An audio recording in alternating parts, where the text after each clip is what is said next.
சில பெட்டிகளுக்காக போயிருப்பாங்க அப்படிங்கிற மாதிரி பேசுறாங்க. ஆனா அதனால ஒன்றும் அவங்க கட்சி தொண்டர்களுக்கே அது வந்து விருப்பம் இருக்காது.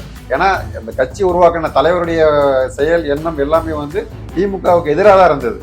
அதனால இந்த கூட்டணி வந்து பெருசா வந்து இவங்க தேமுதிக போய் சேர்றதுனால வந்து ஒன்றும் மக்கள் ஏத்துக்கிற மாட்டாங்க. அதை வந்து எங்க கூட்டணி தான் ஆட்சிக்கு வரும். ஏன்னா அதுக்கு வந்து மக்கள் மத்தியில வந்து திமுகவுக்கு எதிரான அலை வந்து ரொம்ப அதிகமா இருக்கு. விலைவாசி உயர்வு இருக்குது, சொத்து வரி உயர்வு இருக்கு. அதே மாதிரி பாத்தீங்கன்னா ஃபுல்லா போதை பொருள் பாத்தீங்கன்னாக்க இன்னைக்கு வந்து எல்லா கிராமங்கள்லயும் வந்து பார்த்தா பூரா கேன்ஸ் பூரா போதை பொருள் நடமாட்டம் அதிகமா இருக்கனால வந்து ஆட்சியாளர் மேல வந்து பயங்கரமான அதிருப்தி இருக்கு. விமானத்துல வந்து பாத்தீங்கன்னா திருச்சி ஏர்போர்ட், தூத்துக்குடி ஏர்போர்ட் இங்கெல்லாம் வந்து நம்ம விரிவாக்க பணிகள் நிறைய வந்து நம்ம மத்திய அரசு செஞ்சிருக்கு. எய்ம்ஸ் மருத்துவமனை வந்து இன்னைக்கு மதுரையில பண்ணி இன்னைக்கு அது சிறப்பாக இன்னைக்கு வேலைகளும் போயிட்டு இருக்கு. அது வந்து நம்ம தமிழ்நாட்டுக்கே மிகப்பெரிய ஒரு ப்ராஜெக்ட் எய்ம்ஸுங்கிறது இன்னைக்கு. ஏன்னா ஆல் இண்டியா லெவலில் வந்து இந்த தென் மாவட்டத்து மக்கள்லாம் பயனடைகிறதுக்கு, தமிழ்நாட்டு மக்களும் பயனடைகிறதுக்கு ஒரு அருமையான திட்டம்.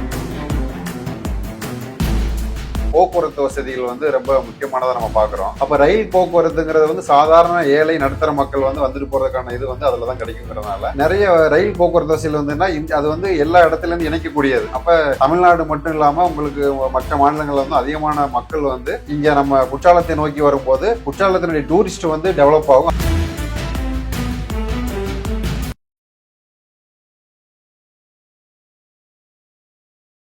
அனைவருக்கும் வணக்கம். பாஜக கூட்டுறவு பிரிவு மாநில செயலாளர் திரு மருதுபாண்டி அவர்கள் நம்முடன் இருக்காங்க. வணக்கம் சார். வணக்கம். இப்போ வந்து பாத்தீங்கன்னா நீங்க தென்காசி அந்த மண்ணை சார்ந்தவர். அந்த தென்காசியில வந்து பாத்தீங்கன்னா ஃபர்ஸ்ட் வந்து பொதுவா பேசுவோம், அடுத்து தென்காசி மண்ணை பத்தி பேசுவோம். இப்ப மத்திய அரசு இருக்கு இல்லையா, மத்திய பாஜக அரசு தமிழ்நாட்டுக்கு எதுவுமே செய்யல அப்படின்ற ஒரு குற்றச்சாட்டை திமுகவினர் வைக்கிறாங்க. ஆனா தொடர்ந்து பிரதமர் மோடி அவர்கள் இங்க வரும்போதெல்லாம் தமிழ்நாட்டுக்கு என்ன செஞ்சிருக்காருன்றத ஒரு பட்டியலிடுறாங்க. ஸோ நீங்க மத்திய அரசு இது கூட்டுறவு பிரிவு மாநில செயலாளர், அது மட்டும் இல்லாம பாஜக இருக்கீங்க. மத்திய அரசு இந்த தமிழ்நாட்டுக்கு என்ன சார் செஞ்சிருக்கு? மத்திய அரசு வந்து 11 மருத்துவக் கல்லூரி கொடுத்துருக்குறாங்க அதுக்கு முன்னாடி. அது போக வந்து இப்போ பரமக்குடி ராமநாதபுரம் சாலைக்கு வந்து இன்னைக்கு நிதி ஒதுக்கி இருக்கிறாங்க. அது இல்லாம வந்து நம்ம திருமங்கலம் டு கொல்லம் தேசிய நெடுஞ்சாலைக்கு வந்து வேலை நடந்துகிட்டு இருக்குது. இது இல்லாம கட்டமைப்பு உருவாக்குறதுக்கு வந்து ரயில்வே துறையா இருக்கட்டும், சாலை போக்குவரத்து இதெல்லாம் வந்து முன்னாடி இருந்ததை விட இப்போ வந்து அதிகமான தூரத்துக்கு புதிய பாதைகளை உருவாக்கி இருக்கிறோம். நம்ம வந்து ரயில்வே வந்து அதிகமான இடங்கள்ல புது ட்ராக் போட்டிருக்குது. சாலை போக்குவரத்து என்கேஜ் வந்து இன்னைக்கு வந்து நிறைய இடங்களை உருவாக்கிட்டு இருக்கிறோம்.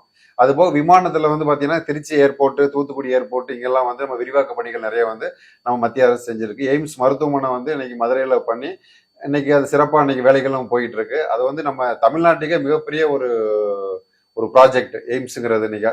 ஏன்னா ஆல் இண்டியா லெவலில் வந்து இந்த தென் மாவட்டத்து மக்கள்லாம் பயனடைகிறதுக்கு, தமிழ்நாட்டு மக்களும் பயனடைகிறதுக்கு ஒரு அருமையான திட்டம். அது மட்டும் இல்லாமல் வந்து மத்திய அரசு வந்து நிறைய தொடர்ந்து வந்து பார்த்தீங்கன்னா மக்களுக்கு வந்து புது புது திட்டங்களை அறிவிச்சுட்டே இருக்கிறாங்க. தமிழ் மீது அதீத பற்று உள்ளவர் பிரதமர் நரேந்திர மோடி அவர்கள். அதனாலதான் புதிதாக தொடங்கப்பட்ட பார்லமெண்டத்தில் கூட நம்முடைய அடையாளமாக இருக்கக்கூடிய செங்கோலை கூட நம்ம இங்கே வச்சிருந்தோம். இப்ப வந்து பாத்தீங்கன்னா தென்காசியில நீங்க அந்த மண் சார்ந்தவர்னால அந்த மாவட்டத்துக்கு தொடர்ந்து நிறைய கோரிக்கைகள் மத்திய அரசாங்கத்தை வச்சுட்டு இருக்கீங்க. அதுல நிறைவேற்றப்பட்டதுல என்ன சார்? சார் நம்ம என்னன்னா எங்க மாவட்டம் வந்து முழுக்க முழுக்க பிரதான தொழில் வந்து விவசாயமும் சுற்றுலாவும் தான். அப்ப அங்க சுற்றுலா வந்து நல்லா டெவலப் ஆகணும் அப்படின்னா அடிப்படை வந்து போக்குவரத்து வசதிகள் வந்து ரொம்ப முக்கியமானதை நம்ம பாக்குறோம். அப்ப ரயில் போக்குவரத்துங்கிறது வந்து சாதாரண ஏழை நடுத்தர மக்கள் வந்து வந்துட்டு போறதுக்கான இது வந்து அதுலதான் கிடைக்குங்கிறதுனால நிறைய ரயில் போக்குவரத்து வசதிகள் வந்துன்னா அது வந்து எல்லா இடத்துல இருந்து இணைக்கக்கூடியது. அப்ப தமிழ்நாடு மட்டும் இல்லாம உங்களுக்கு மற்ற மாநிலங்கள்ல வந்து அதிகமான மக்கள் வந்து இங்க நம்ம குற்றாலத்தை நோக்கி வரும்போது குற்றாலத்தினுடைய டூரிஸ்ட் வந்து டெவலப் ஆகும். அதன் மூலமா வந்து நிறைய வியாபாரிகளுக்கு, பொதுமக்களுக்கு, வியாபாரங்களுக்கு அந்த பொருளாதாரம் கூடும்போது அந்த மாவட்டத்தினுடைய பொருளாதார வளர்ச்சி மேம்படும் அப்படிங்கிறது என்னுடைய கருத்து. ஏன்னா ஏற்கனவே பாத்தீங்கன்னாக்கா அகத்தியர் உலகத்திலேயே ஃபர்ஸ்ட் வந்து அறுவை சிகிச்சை பண்ணதே வந்து தென்காசி மாவட்டம் தோரணமலைன்னு சொல்லுவாங்க, அங்கேதான். அதனால வந்து நிறைய கோயில் ஆன்மீக தலங்கள் இருக்கு, சுற்றுலா இருக்குது. சுற்றுலாவை வந்து முக்கியமா டெவலப் பண்ணணும், அதன் மூலம் மக்களுக்கு வருவாய் ஈட்டணுங்கிறதுக்காக இந்த ரயில்வே கோரிக்கையில வந்து நான் தொடர்ந்து பண்ணிக்கிட்டு இருக்கிறேன். இதுல வந்து நீங்க கேட்டது மாதிரி என்ன நடந்திருக்குன்னா இந்த கொயிலன் எக்ஸ்பிரஸ் எல்லாம் வந்து டைம் வந்து மதியத்துல போயிட்டு இருந்தோம், அதை நேரம் மாத்தி கொடுத்தோம். பொதிகை ட்ரெயின் டைம் மாத்தி கொடுத்தோம். அது போக வந்து கொரோனா இதெல்லாம் வந்து நிறைய passenger Madurai to Sengottai passenger நிப்பாட்டி வச்சிருந்தாங்க. அதை நான் மத்திய அரசு நடத்திட்டு பெரிய மாநிலத்தில் வந்தோடனே முதல் கோரிக்கையே மதுரை டிஆர்எம் பார்த்து அந்த இடையில நிப்பாட்டி இருந்த அந்த செங்கோட்டை பேசஞ்சர்லாம் வந்து மறுபடியும் கொடுங்கன்னு சொல்லி கேட்டிருந்தோம். அப்புறம் ஈரோடுல இருந்து திருநெல்வேலி வரைக்கும் வந்து ஒரு பேசஞ்சர் ஓடிக்கிட்டு இருந்தது ரெகுலர். அதை வந்து செங்கோட்டை வரைக்கும் எக்ஸ்டெண்ட் பண்ணோம். அதை நம்ம மத்திய அமைச்சரான எல் முருகன் அவர்கள், அப்ப சட்டமன்ற குழு தலைவராக இருந்தார் நயினார் நாகேந்திரன் அவர்கள், இவங்க கவனத்துக்கு நம்ம கொண்டு போனோம். மாநில தலைவர் அண்ணாமலை எல்லாம் கொண்டு போய் பாஜக சார்பா நம்ம என்ன பண்ணோம்னா அதை மக்களுக்கு வந்து செங்கோட்டை வரைக்கும் எக்ஸ்டெண்ட் பண்ணோம். இதனால வந்து திருப்பூர், ஈரோடு அந்த பகுதியில வேலைக்கு இருக்கிற மக்கள், கல்லூரியில வரவங்க எல்லாம் டெய்லி வந்துட்டு போறதுக்கு இது வசதியா இருக்குது. இப்ப நீங்க அதிகமா இப்ப தென்காசியில வந்து அதிகமா ரயில்வேக்கு முக்கியத்துவம் கொடுக்கறதுக்கு காரணம் என்ன சார்? சார், ரயில்வேங்கிறது வந்து மக்களா இன்னைக்கு தினசரி வாழ்வியல வந்து ஒரு அங்கம் வகிக்கிறது. சிறு வயதுல வந்து நான் வந்து கல்லூரியில போகும்போதும் வந்து நான் வந்து ஒரு ட்ரெயின் ஸ்டூடெண்ட் அடிப்படை. ஸோ அதனால அதுல அதிகமா நான் வந்து பாத்தீங்கன்னா கிட்டத்தட்ட வந்து ஒரு 4-5 வருஷமா ட்ரெயின் ஸ்டூடெண்ட். அதனாலவோ என்னமோ தெரியல, இந்த மக்கள் வந்து இன்னைக்கு சாதாரண ஒரு ஏழை மக்களா இருக்கட்டும், பள்ளி கல்லூரி மாணவர்களா இருக்கட்டும், வியாபாரிகளா இருக்கட்டும், அப்ப அவங்களுக்கு வந்து இந்த ரயில் போக்குவரத்து இருந்ததுன்னா எளிதா வந்து வந்துட்டு போறதுக்கோ, அவங்களுடைய சிறு குறு தொழில்கள் வியாபாரங்களை வந்து ஒரு விருதுநகர்ல வந்து பொருள் எடுத்துட்டு போய் அங்கே சேல்ஸ் பண்றதுக்கோ, இப்படி வந்து அந்த ஒரு வியாபார தொடர்பை ஏற்படுத்தி கொடுக்கும் அப்படிங்கறதுனாலதான் அது ஒரு முக்கிய காரணம். அதுபோல் எனக்கு வந்து என்னன்னா நிறைய சுற்றுலா வந்து தென்காசி மாவட்டத்துல வந்து மிகப்பெரிய சுற்றுலாத்தலம். அது வந்து கிட்டத்தட்ட பெருசா வந்து ஒன்றும் டெவலப் ஆகாம இருந்தது.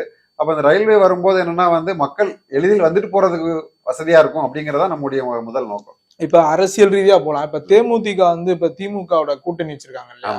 சோ இது அரசியல் எந்த மாதிரியா தாக்கத்தை ஏற்படுத்துன்றீங்க? ஒரு தாக்கம் ஏற்படுத்த போறது இல்லை. அதாவது விஜயகாந்த் அவர்கள் கட்சியை ஆரம்பிச்சது வந்து என்னன்னா வந்து திமுகவை எதிர்த்து தான் வந்து அவர் வந்து அரசியல் பண்ணாரு. 20 வருடமா வந்து அவங்க என்ன பண்ணாங்கன்னா திமுகவை தான் கடுமையா விமர்சனம் பண்ணி வந்து விஜயகாந்த் அவர்கள் வந்து பிரச்சாரம் பண்ணாங்க, கட்சி நடத்தினாங்க. ஆனா இன்னைக்கு வந்து பிரேமலதா அம்மையார் வந்து இன்னைக்கு வந்து அவங்க கூட வந்து சில பெட்டிகளுக்காக போயிருப்பாங்க அப்படிங்கிற மாதிரி பேசுறாங்க. ஆனா அதனால ஒன்றும் அவங்க கட்சி தொண்டர்களுக்கே வந்து விருப்பம் இருக்காது. ஏன்னா அந்த கட்சி உருவாக்கின தலைவருடைய செயல், எண்ணம் எல்லாமே வந்து திமுகவுக்கு எதிராக தான் இருந்தது. அதனால இந்த கூட்டணி வந்து பெருசா வந்து இவங்க தேமுதிக போய் சேர்றதுனால வந்து ஒன்றும் மக்கள் ஏத்துக்கிற மாட்டாங்க அதை வந்து. இல்ல அப்ப வர்ற தேர்தல்ல பாத்தீங்கன்னா இப்ப தேமுதிக வந்து ஏற்கனவே இருந்த கூட்டணி, அதாவது அதிமுக கூட்டணியில இருந்து திமுகவுக்கு போயிருக்கு. ஆனா திமுக இருக்கிற கூட்டணி கட்சிகள்லாம் அப்படியே இருக்கு. அப்ப திமுக கூட்டணி தானே வலுவா இருக்குன்ற பார்க்க முடியுது. அப்படி நம்ம எடுத்துட முடியாது. ஏன்னா வந்து இப்ப எங்களுக்கும் பாத்தீங்கன்னா வந்து இப்ப ஏடிஎம்கே செயல் வந்து எங்களுக்கு வந்து இப்ப நாங்க கூட்டணி வந்து இப்ப எங்களுக்கு புதுசா சில கட்சிகள்லாம் எங்களுக்கு வந்துட்டு இருக்கிறாங்க. இப்ப நாங்க பிஜேபி, அது அமமுக எங்க கூட உள்ள வந்திருக்கிறாங்க. அது போய் எங்களுக்கு வந்து ஸ்ட்ராங்கா தான் இருக்கு. அவங்களுக்கு வந்து அவங்க கூடயே கட்சிகள் இருக்கிறாங்க அப்படின்னா வந்து அவங்களுக்கு சில என்ன கமிட்மெண்ட் இருக்குங்கிறது தெரியல. இல்ல இப்ப அமமுக வந்து நான் என்ன சொல்றேன்னா, போன பார்லிமெண்ட்ல அமமுக அவங்க கூட தான் இருந்துச்சு. ஆமா. ஆனா வந்து பாத்தீங்கன்னா தேமுதிக இங்க வரும்ன்றதுல அங்க போயிருக்கு. அப்ப உங்களுக்கு தான் பலம் குறைஞ்சிருக்கு. அவங்க வந்து அதான் சார், அவங்க என்னன்னா வந்து அவங்களுக்கு சில எதிர்பார்ப்புகளோட போயிருக்க மாதிரி தெரியுதுங்க. ஏன்னா வந்து மக்கள் வந்து எங்க பக்கம் தான் இருக்கிறாங்க. அவங்க வந்து ஏன்னா இப்ப எங்க கூட வர்ற மாதிரியான ஒரு சூழ்நிலைகள்லாம் உருவாச்சு. ஆனா எதனால திடீர்னு போனாங்கிறது வந்து அது இந்த 2026 தேர்தல்ல சார் திரும்ப திமுக ஆட்சிக்கு வந்துருமா? இல்ல, கண்டிப்பா நாங்க எங்க கூட்டணி தான் ஆட்சிக்கு வரும். ஏன்னா அதுக்கு வந்து மக்கள் மத்தியில வந்து திமுகவுக்கு எதிரான அலை வந்து ரொம்ப அதிகமா இருக்கு. விலைவாசி உயர்வு இருக்குது, சொத்து வரி உயர்வு இருக்கு. அதே மாதிரி பாத்தீங்கன்னா ஃபுல்லா போதை பொருள் பாத்தீங்கன்னாக்கா இன்னைக்கு வந்து எல்லா கிராமங்கள்லயும் வந்து பார்த்தா பூரா கேன்சு, பூரா போதை பொருள் நடமாட்டம் அதிகமா இருக்கனால வந்து ஆட்சியாளர் மேல வந்து பயங்கரமான அதிருப்தி இருக்கு. அந்த அதிருப்தி வந்து எங்களுக்கு வந்து சாதகமா இருக்கும். நாங்க ஏன்னா ஏற்கனவே எடப்பாடியார் வந்து நல்ல திட்டங்கள் பண்ணியிருக்காரு. மத்திய அரசாங்கமும் வந்து நல்ல திட்டங்கள் பண்ணியிருக்கும் போது இரட்டை இன்ஜின் மாதிரி 2 பேரும் சேர்ந்து பயணிக்கும் போது தமிழ்நாட்டுடைய வளர்ச்சிக்கு வந்து அது நல்லா இருக்கும். அதனால கண்டிப்பா வந்து எங்க என்டிஏ கூட்டணி ஆட்சி அமைக்கும். இது இப்ப 5000 ரூபாய் கொடுத்திருக்காரு மகளிர் உரிமை தொகை, அதெல்லாம் மக்கள் மத்தியில் நல்ல வரவேற்பு இருக்குல்ல சார்?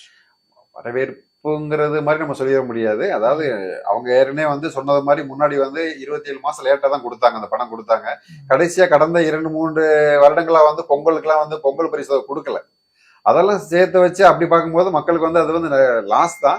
தேர்தல் நேரம் வருது அப்படிங்கறதுனால வந்து அவங்களை மக்களை கவர் பண்ணணுங்கிறக்கா அந்த ஒரே ஒரு நோக்கத்துக்காக மட்டும்தான் கொடுத்துக்கிறாங்களே தவிர வந்து மற்றபடி இதுல வந்து மக்கள் மேல வந்து உண்மையிலே பற்று வச்சு கொடுத்த மாதிரி தெரியல. இது தேர்தலுக்கான பணம் அது.